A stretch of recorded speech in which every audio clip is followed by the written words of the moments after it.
Welcome back. I think I've just met the nicest guy in rock and roll. Dave Grohl is the frontman for Foo Fighters, one of the most successful bands in music history. He's also a middle-aged suburban dad with 3 beautiful daughters. Now, Foo Fighters are about to release their 8th studio album, Sonic Highways. And Dave, who's now worth a cool $200 million, is riding high. But be warned, he's got a wicked sense of humour and he swears like a trooper. It's more Scooby-Doo than rock and roll, I think. Like it has a Mystery Machine vibe to it. Can you start it up? I want to hear it. Can you hear it? Here, I'll show you then. You can tell a lot about a rock star by what he's got parked outside the recording studio. Whoa. That's a beast. Toys and their toys. And for Dave Grohl, frontman of Foo Fighters, this really isn't that surprising. But these days, he's less danger man, more devoted dad. See, it's a rock star vehicle, then I look in the back here, and you've got the baby seat. Well, you know, kids got to get to school somehow. And this is what Dave Grohl does when he's not driving the school bus. Playing to 80,000 screaming fans at Wembley Stadium.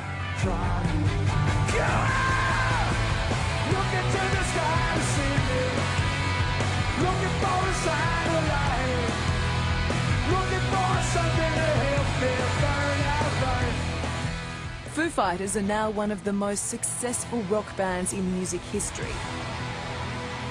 Just don't call Dave a rock star. Listen, any rock star that calls himself a rock star is a complete asshole. So there's no way I'll say like, well, yeah, I'm a rock star. I just can't, you just can't do that. I accept your nomination for President of the United States. They've performed for presidents. There goes my hero, the Foo Fighters. And princes. For Dave Grohl, who found fame as the drummer in the 90s grunge band Nirvana, it's been a truly remarkable ride. Hello, I've waited here for you. Ever know. Or someone says, hey, you want to play Wembley? Can we actually do that? Okay, let's see what happens. And we sell out 2 nights at Wembley. It's like, oh my God. Well, you were quite overcome at the end of that Could you imagine? Like, I don't even know if people can imagine. Yeah.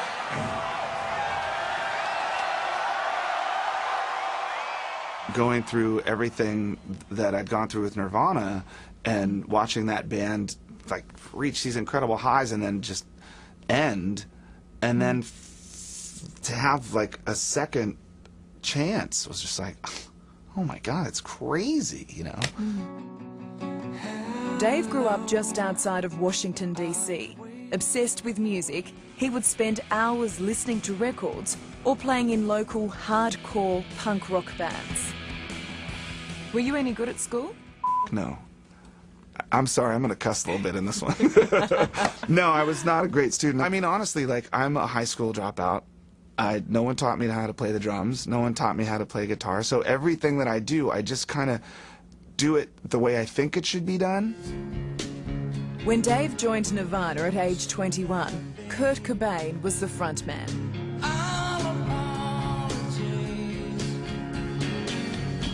Dave was happy out back.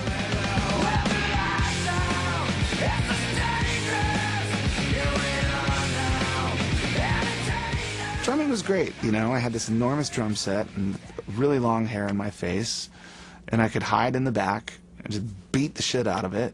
But I was barely recognized in that band. I could walk in the front door of a Nirvana show and no one would even know who I was. Really? So, yeah, pretty much, yeah. I mean, like, and then I'd go home and like, oh, we sold 1 million records? That's cool.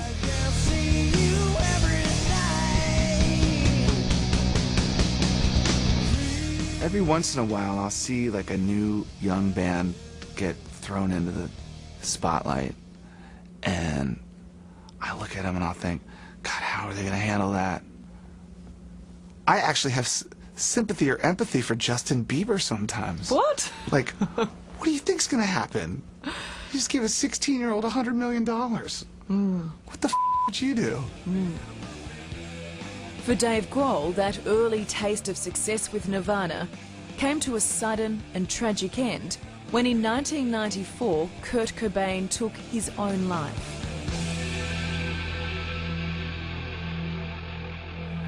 I stopped listening to music after Kurt died because it was so emotional just hearing it. I didn't want to hear it on the radio. I didn't want to play it. I didn't want to join another band. And then after a while I realized that it was the one thing that was going to help me get through everything. So I started writing lyrics, I started writing songs, and I went and recorded this demo tape. Talk about it, carries on, reasons only new. When I talk A record company called and said, hey, we want to release your record. I said, but what? That's a demo, that's not a band. It's a thing I did by myself in 5 days. And you played every instrument? Yeah. So then I started to think, wow, maybe I will try this. I've never been the singer of a band. Was it a tough transition from drummer to frontman? Absolutely. It took years, man. It took a long time. Foo Fighters are just about to release their 8th album, Sonic Highways, a powerhouse journey through the music of 8 American cities. Whether you're a die-hard fan or not, and I am, you can't fault their energy. Band members Chris Shiflett, Pat Smear, Nate Mendel and Taylor Hawkins, along with their frontman, sweating it out even when they're just rehearsing in their LA studio to an audience of 1. Love it. Thanks, man. I'm just chuffed we're getting our own personal Foo Fighters concert right now. We just learned it. We'll play back. Known for their quirky video clips, almost as much as their rock anthems, Foo Fighters have been wowing audiences for 2 decades. They're coming back to Australia in February. And hopefully this time, Dave will stay out of trouble. Now, just going back a bit, you have a criminal record in Australia. Yeah, oh man. I do. We were on the Big Day Out tour, and we were in the Gold Coast, and we had 3 days off or something. So we get these little scooters, we start driving, and I see that there's a sobriety checkpoint. And I pull up to this cop, and I'm on a scooter. I thought he'd wave me past, because the thing is like a tricycle, you know? He goes, blowing this, mate. And I blow in the thing, and he goes, you're over the limit, step off the bike. And I'm just like, okay. When I got to take you to jail. And I said, dude. Please don't. I could see my hotel from here. Can I just park it and walk? He's like, sorry, man. I wind up going to jail, which is filled with everyone from the concert like, good show, Dave. I learned my lesson. Even rock stars aren't above the law, I see? tell you, I learned my lesson. I do not drink and drive because of that.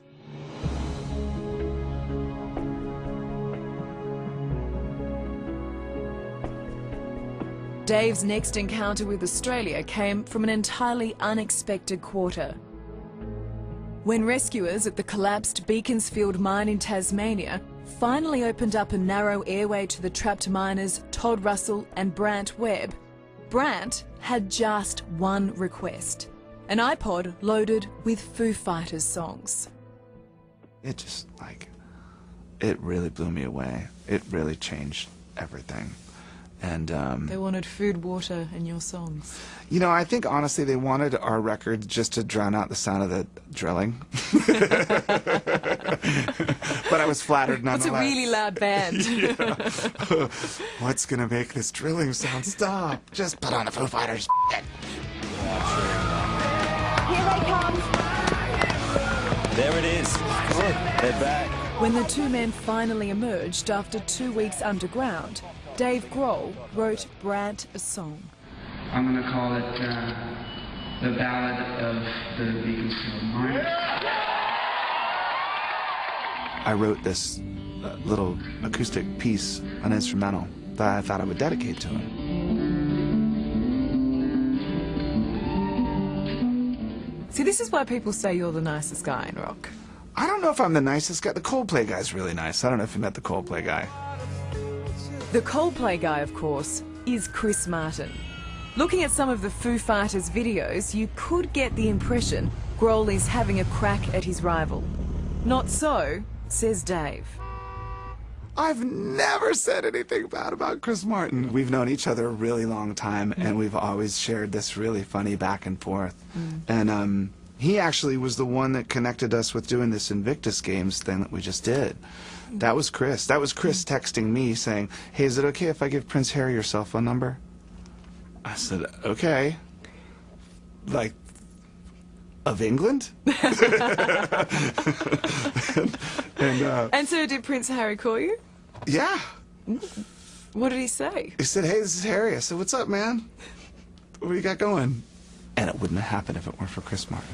There you go. That's why we love Chris. Exactly. He's so great. You want to get inside? Yeah.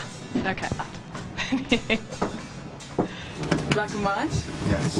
All right, pick the mood. What are we doing? Cross-eyed. Spending a day with Foo Fighters can be a bit like going to a circus. No one takes themselves too seriously, least of all the ringmaster.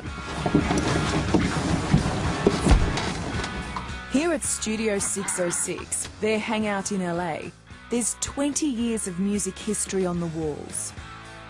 Look how young you look in there. I was such a... Will you cut it out with that young shit? What is that, man? Well, I realize I've Last touched a time- nerve, so I'm just going to, Well, I mean, keep come on. at it. I know, right? So, look at how young I look there, and there, and there.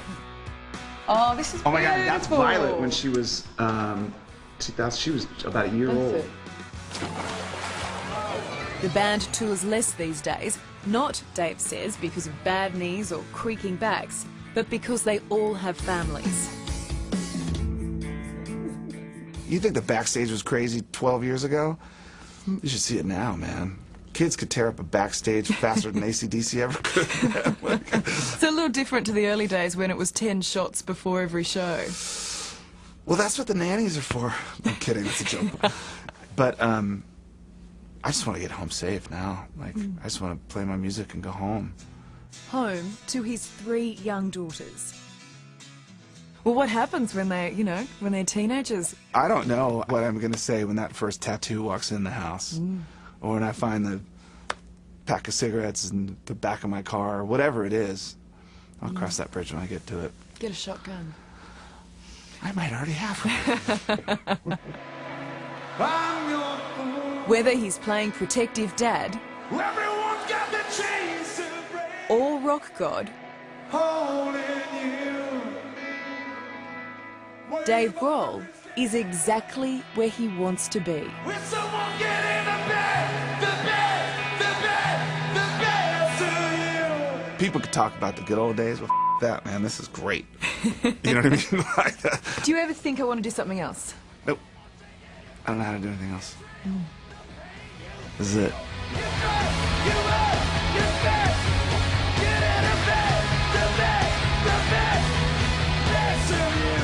I just love it. It's really, really great. That sounds like bullshit, but it's true. Thank you very much, Dion!